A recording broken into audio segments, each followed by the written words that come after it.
સુરત મનપા સંચાલિત સ્મીમેર હોસ્પિટલ ફરી વિવાદમાં આવી છે। સ્મીમેર હોસ્પિટલના ફોરેન્સિક વિભાગના ડોક્ટર દારૂ પીધેલી હાલતમાં મળી આવતા વરાછા પોલીસ મથકમાં ફરિયાદ કરાઈ છે।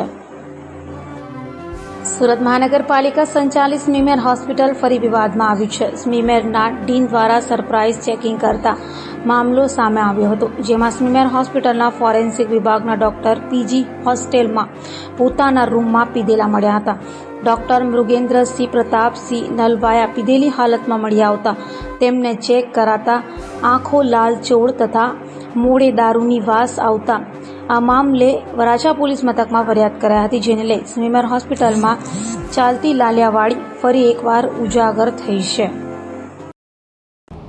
આ કામે હકીકત એવી છે કે ગઈ તારીખ 12/6/2024ના રોજ રાત્રિના લગભગ 10:30 વાગ્યાના આસપાસ સ્મીમેર મેડિકલ કોલેજ જે છે એ કોલેજમાં ત્યાંના ડેપ્યુટી કમિશનર સાહેબ શ્રી, ત્યાંના ડીન સાહેબ શ્રી અને તેના માર્શલો અને એની ટીમ જે છે એમણે ત્યાંની પીજી હોસ્ટેલ જે છે એ હોસ્ટેલના ડૉક્ટરોને ચેક કરતા એક ડૉક્ટર મૃગેન્દ્રસિંહ પ્રતાપસિંહ નલવાયા જે પોતે ફોરેન્સિક્સ મેડિસિન અને ટોક્સિકોલોજીમાં ફર્સ્ટ યરમાં અભ્યાસ કરે છે, એ પોતે ડ્રિંક કરેલી હાલતમાં મળી આવતા તેઓને અત્રે પોલીસ સ્ટેશને લાવી અને રજૂ કરતા તેમના વિરુદ્ધમાં પ્રોહિબિશન એક્ટ મુજબનો ગુનો નોંધી અને કાયદેસરની કાર્યવાહી કરવામાં આવેલ છે।